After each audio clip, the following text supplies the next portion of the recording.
Hello everyone.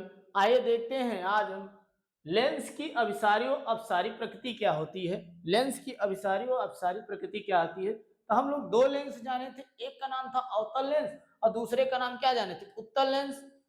एक का नाम क्या जाने थे, अवतल। एक का नाम क्या जाने थे, उत्तल। उत्तल लेंस और एक का नाम क्या जाने थे, अवतल लेंस।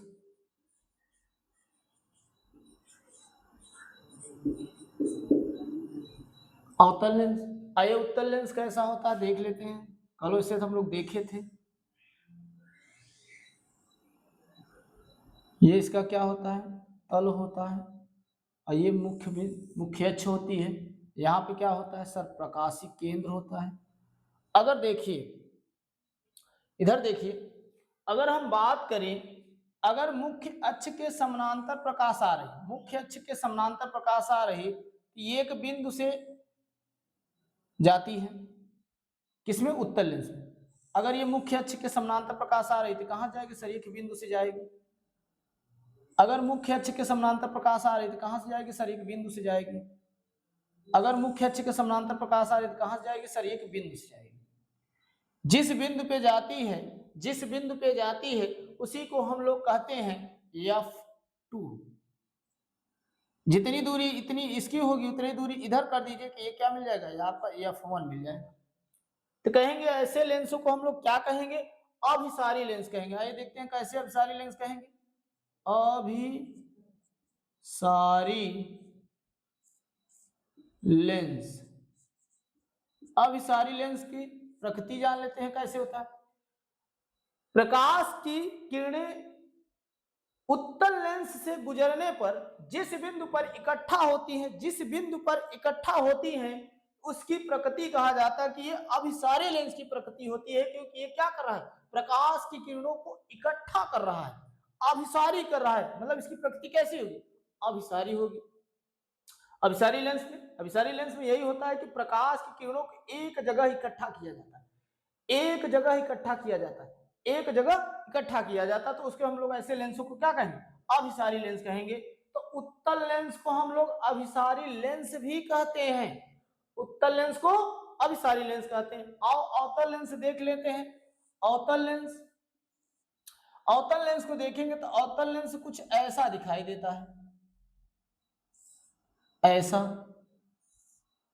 ये इसका क्या है, तल या द्वारक जो आप लोग पढ़े हैं। ये क्या है, इसका मुख्य अक्ष है, मुख्य अक्ष। यहाँ पे क्या होगा, प्रकाशिक केंद्र। सी और ओ से लिखे थे हम लोग, सी हो या ओ से, दोनों से लिखा जा सकता है, कोई दिक्कत नहीं है। आइए इनको देख लेते हैं, इनमें क्या होता है। मान लो मुख्य अक्ष के समानांतर कोई प्रकाश आई, ये क्या हो जाती है, फैल जाती है। मान लो कोई मुख्य अक्ष के समानांतर प्रकाश आई, ये क्या हो जाती है, फैल जाती है। फैल जा रही है, हाँ सर फैल जा रही है। मान लो मुख्य अक्ष के समानांतर कोई प्रकाश आ रही तो फैल रही। अब ये फैल रही है तो हम लोग इसको पीछे खींचेंगे, क्योंकि इधर तो मिलेगी नहीं, इधर तो मिलेगी नहीं। इसको कहां खींचेंगे, सर पीछे खींचना पड़ेगा। यहां पे खींचे, इसको जब यहां पे खींचे, एक जगह क्या कर रही है, दोनों किरणें क्या कर रही हैं, आपस में मिल रही हैं। दोनों किरणें आपस में क्या कर रही, ऐसा प्रतीत हो रहा है कि मिल रही हैं, मिल रही हैं। जहां पे मिलती हैं उसी का नाम हम लोग देखते हैं F2। तो जितनी दूरी ये होगी उतनी दूरी इधर क्या होगा, F1। ऐसे लेंसों को हम लोग कहते हैं अपसारी लेंस, अपसारी लेंस, अपसारी लेंस। अब कहेंगे सर परिभाषा कैसे बनाएंगे। ऐसा लेंस, ऐसा लेंस जिसके मुख्य अक्ष के समानांतर अगर प्रकाश की किरण आ रही है, वो क्या कर रहा है, फैला रहा है, लेंस फैला रहा है। उसको हम लोग पीछे जब खींचेंगे, एक बिंदु पर जहां पर मिलती हुई प्रतीत होती है, ऐसे लेंसों को हम लोग क्या कहेंगे, अपसारी लेंस कहेंगे। फिर इसकी परिभाषा जान लेते हैं।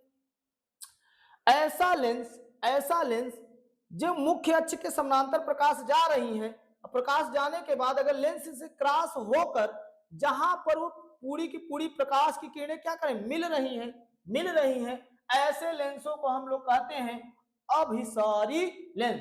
तो हम लोग उत्तल लेंस को अभिसारी लेंस कहते हैं और अवतल लेंस को अपसारी लेंस कहते हैं। अब इसके आगे हम लोग क्या पढ़ेंगे, इसके आगे पढ़ेंगे प्रतिबिंब का बनना। प्रतिबिंब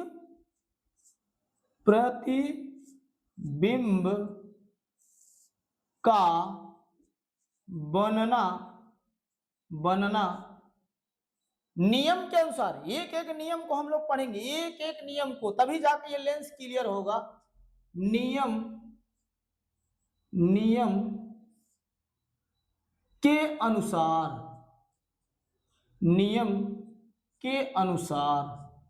अब कहेंगे कि सर इसमें नियम, बहुत नियम है, एक एक नियम को हम लोग जब जानेंगे तब जाके हमारा लेंस में जैसे प्रतिबिंब कहाँ बनता है, कहाँ पे वस्तु होती है, कहाँ पे प्रतिबिंब बनता है, तो ये सारी कहानी हम लोग आगे करेंगे, नेक्स्ट वीडियो में करेंगे।